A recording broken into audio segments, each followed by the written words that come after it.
Hello everyone, this is Vivek Arora standing in front of you presenting political science YouTube classes at Real Concept Institute where concept clarity is top ranked. Today we are going to do the number 6 of the political science, that is international organizations. Hindi में कहते हैं इसको अंतरराष्ट्रीय संगठन. The topic is international organization. सबसे पहले हमें जानना है कि इस शब्द का मीनिंग क्या है. इंटरनेशनल मतलब अंतरराष्ट्रीय, इसका मतलब होता है आपका संगठन. ठीक है, ये होते क्या है, मतलब इसका प्रॉपर एग्जैक्ट मीनिंग क्या है. देखो फिर होता क्या है कि सपोज के एक हमारा स्टेट है पंजाब, बिहार, आंध्र प्रदेश. तो स्टेट के लिए क्या होती है, स्टेट को गवर्न करने के लिए होती है आपकी स्टेट गवर्नमेंट. वैसे अगर हम लोग बात करते हैं एक कंट्री की, सो कंट्री को गवर्न करने के लिए क्या होती है आपकी सेंट्रल गवर्नमेंट. तो भाई हमारे पूरे वर्ल्ड में इतनी सारी कंट्रीज हैं और इतने सारे वहाँ पे स्टेट गवर्नमेंट है, तो ऑब्वियस सी बात है कंट्रीज के बीच डिस्प्यूट्स तो होंगे. लड़ाई तो उनके बीच में होनी है कि भाई हमारी बाउंड्री तो कैसे आ गए, या ये हो गया वो हो गया. तो कंट्रीज के डिस्प्यूट को सॉल्व करने के लिए और पूरे वर्ल्ड में पीस को एस्टैब्लिश करने के लिए क्या बना जाता है, हम लोग बनाते हैं इंटरनेशनल ऑर्गेनाइजेशन. समझ में आया. देखो फर्स्ट पॉइंट क्या है कि भाई to maintain, to establish peace means शांति की स्थापना के लिए, और दूसरा to resolve disputes between countries. For example, अब एक तरफ इंडिया है, एक तरफ पाकिस्तान है. इंडिया बोलता है कि जो सिंधु नदी है, जो इंडस वैली है, वो हमारी है. पाकिस्तान बोलता है हमारी है. तो भाई दो कंट्रीज लड़ रही हैं आपस में. दोनों कंट्रीज के डिस्प्यूट को सॉल्व करने के लिए क्या किया गया भाई 1960s में कौन आया था बीच में, international organisation, that is United Nations organisation. ठीक है, तो देखो मोटिव ये था इस चीज बनाने का आपको कि भाई इसका मेन काम क्या होता है. इसका मेन काम ये होता है कि भाई एक तो एस्टैब्लिशिंग पीस, शांति की स्थापना करना, और टू रिजॉल्व डिस्प्यूट मतलब जो कंट्रीज है उनके बीच लड़ाई हो रही है उनको स्टॉप करना. सो क्लास जैसा कि आप जानते हैं कि आपका नंबर 6 कौन सा है, इंटरनेशनल ऑर्गेनाइजेशन. इस चैप्टर में बेटा आपके क्वेश्चंस जो बनते हैं वो बनते हैं 6 मार्क्स में और 4 मार्क्स में, और 1 मार्क्स कभी वो कभी बहुत मिलते हैं आपके बोर्ड एग्जाम में. तो भाई सबसे पहले बात क्या है बेटा, हमें जानना है, हमें पढ़ना है यूएनओ के बारे में. UNO means United Nations organisation. ठीक है, तो सबसे पहले बात क्या थी कि भाई 1914 से लेके 1918 तक बेटा आपको हुआ था फर्स्ट वर्ल्ड वॉर.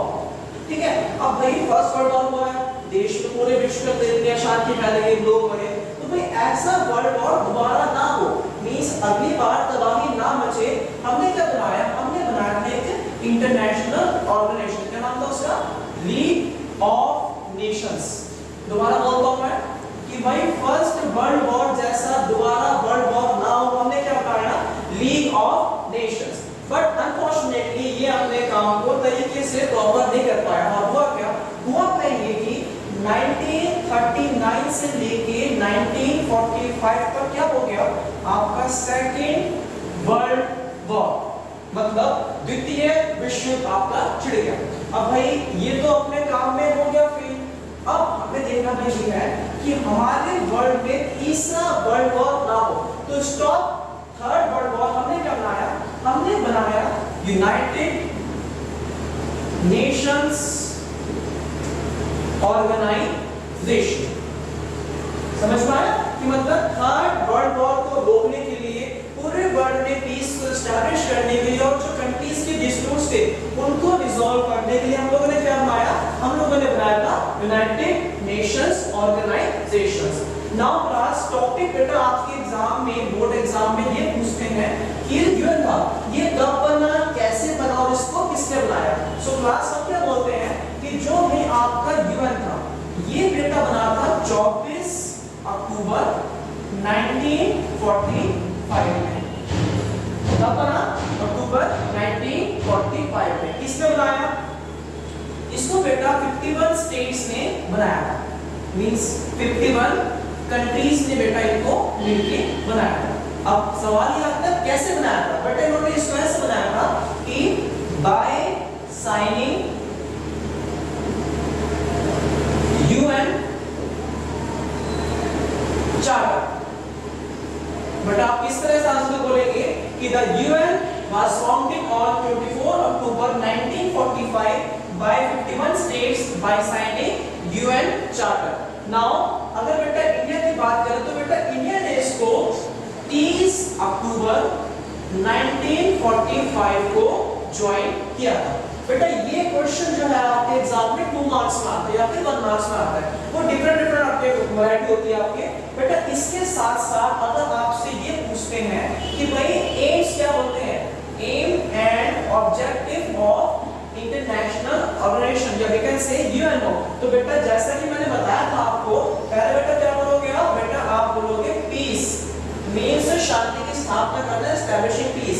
सेकेंडली बेटा क्या बोलोगे, सेकेंडली आप बेटा ये लिखो अपने आंसर में कि भाई जो आपकी कंट्रीज में होते हैं डिस्प्यूट्स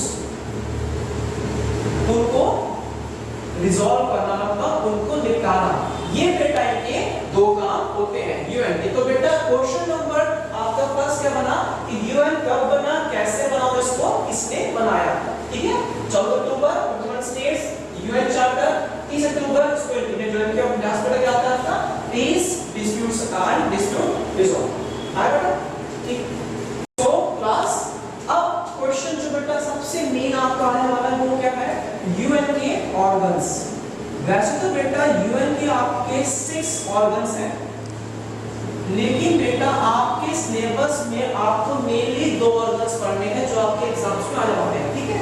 अगर बेटा हम लोग यूएन की बात करें तो भाई यूएन के जो 2 मेन ऑर्गन्स हैं, पहला कौन सा है, पहला है बेटा आपका जनरल असेंबली, सेकेंडली बेटा क्या आता है आपका सिक्योरिटी काउंसिल। हिंदी की बात करें अगर आम सभा और सुरक्षा परिषद। अगर बेटा प्रेजेंटली की बात करें तो बेटा प्रेजेंटली हमारे जनरल असेंबली के अंदर 193 मेंबर हैं। अगर सिक्योरिटी काउंसिल की बात करें तो बेटा सिक्योरिटी काउंसिल में होते हैं 2 तरह के मेंबर्स, एक होते हैं बेटा आपके परमानेंट, एक होते हैं बेटा आपके नॉन परमानेंट। ये जो बेटा है ये आपके हैं 5 मेंबर्स, पहला यूएस, रशिया, चाइना, यूके और फ्रांस। ये बेटा क्या है, ये बेटा आपके 5 परमानेंट मेंबर्स इसलिए सिक्योरिटी काउंसिल के। ये बेटा इसलिए है क्योंकि बेटा 1945 में सबसे पावर कंट्रीज आपकी यही थी, इसलिए बेटा इनको क्या बना दिया गया, permanent members of security council. अगर बेटा आप इनकी बात करें तो बेटा ये कितने, ये है आपके 10, 1 2 3 4 5 6 7 8 9 10। और बेटा ये जो है हर 2 साल के बाद मींस आफ्टर एवरी 2 इयर्स ये मेंबर जो है बेटा अपनी सीट छोड़ते हैं और नए मेंबर उसको ज्वाइन करते हैं, ठीक है। एंड रिपीट अगेन, यूएन के 2 आपके ऑर्गन्स हैं, मेन जनरल असेंबली और सिक्योरिटी काउंसिल। इसमें कितने मेंबर्स हैं आपके 193, इसमें कितने हैं परमानेंट और नॉन परमानेंट। परमानेंट में आपके कितने बेटा आपके 5 हैं, या बेटा आपके 10 है जो हर 2 साल बाद अपनी सीट को छोड़ते हो नए मेंबर को एक्वायर करते हैं। एक क्वेश्चन जो आपका 6 मार्क्स में इस चैप्टर से बनता है वो क्या बनता है, वो सिंपली बनता है कि what are the changes, what are the changes that occur after cold war, means with the end of the cold war what are the changes that occur. मतलब भाई आप सब जानते हैं कि भाई 1945 से लेके 1990 तक क्या हुआ था हमारा कोल्ड वॉर, मतलब शीत युद्ध बिटवीन यूएस एंड यूएसएसआर। लेकिन जब हमारे कंट्री में से जब पूरे बेटा हमारे वर्ल्ड में से आपकी ये कंट्री डिसमिस हो गई तो कौन रह गई, आपकी रह गई, अकेला आपके यूएस रह गया।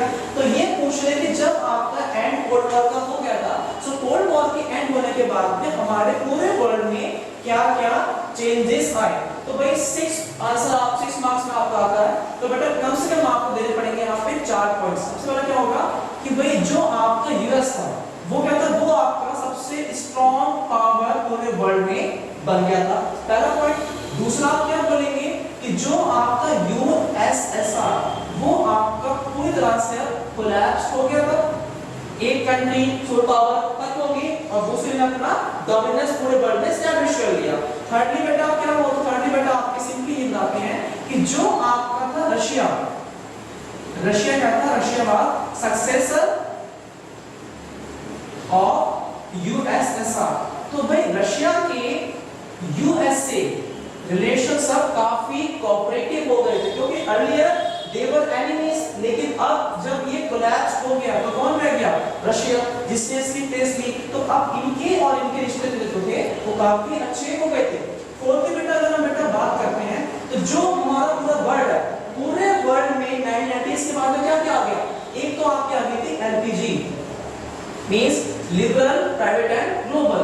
फिर क्या हो गया आपकी सिविल वॉर मींस पूरे बेटा गृह बोलते हैं हमारे बेटा all over the world countries के अंदर हमने देखा कि लड़ाई हो रही थी। सेकंड ईयर को क्या बोलते हैं आपकी लाइक एपिडेमिक्स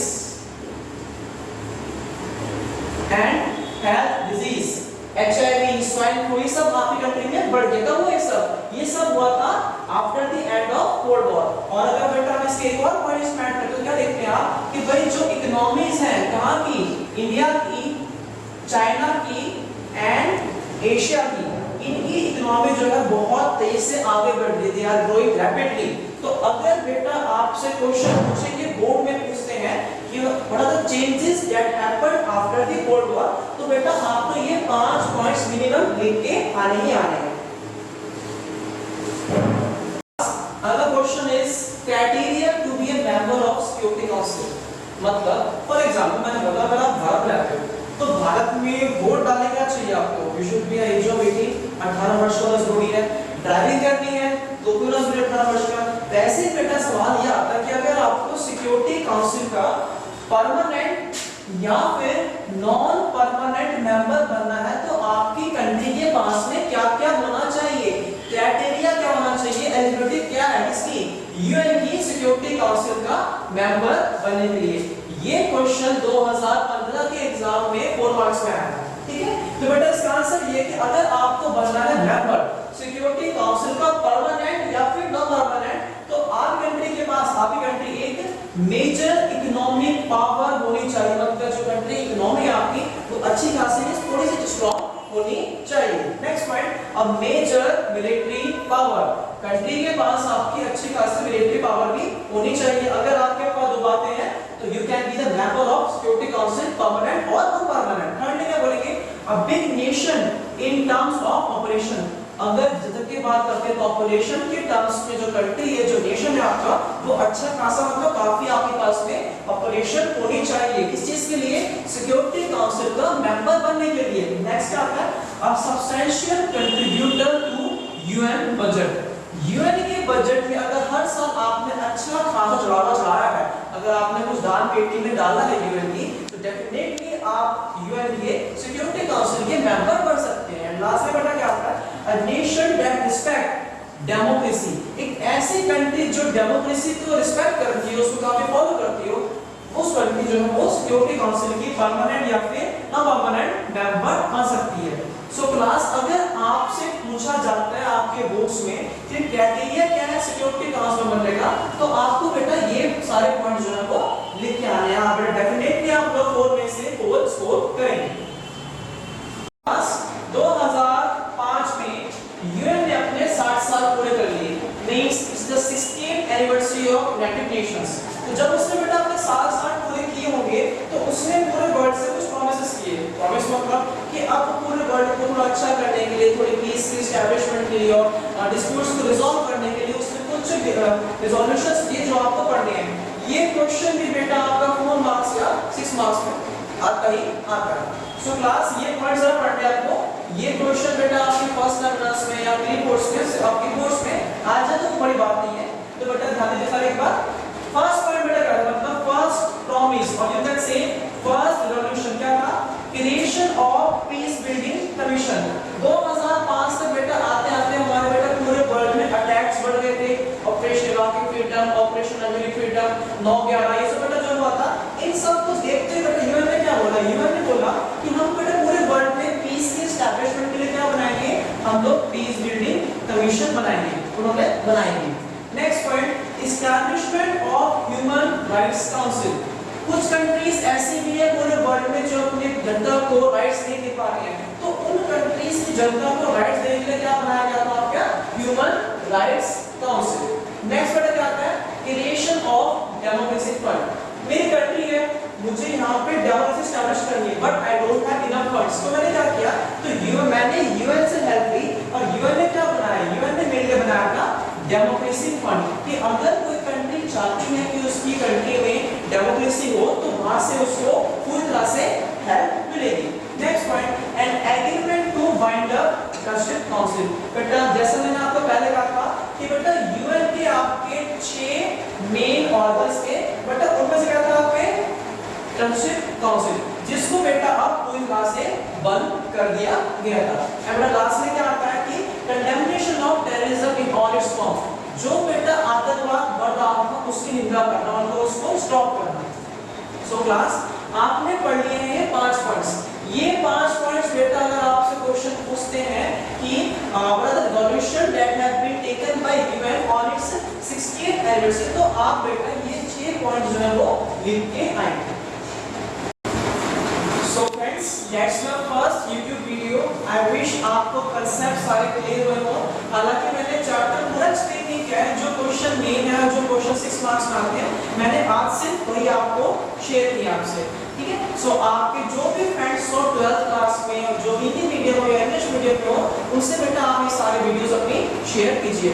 बाकी एक और मेरा मैसेज है, जो बच्चे 11th में हैं, 12th में हैं, BA first year, second year, third year, उन सब के लिए मेरी वीडियोस अवेलेबल हो जाएंगे आपको आने वाले कुछ महीनों में, ठीक है। तब तक बेटा जो YouTube मेरा चैनल है उसको सब्सक्राइब कीजिए, और जितने भी आपके फ्रेंड्स हैं उन तक ये मेरा दीजिएगा मैसेज कि पॉलिटिकल साइंस की क्लासेस अगर वो किसी कारण से ले नहीं पा रहे हैं मेरे इंस्टीट्यूट में आके, definitely they can go to YouTube and watch my videos. Thank you so much for watching my videos. Do subscribe my channel Vivek Arora.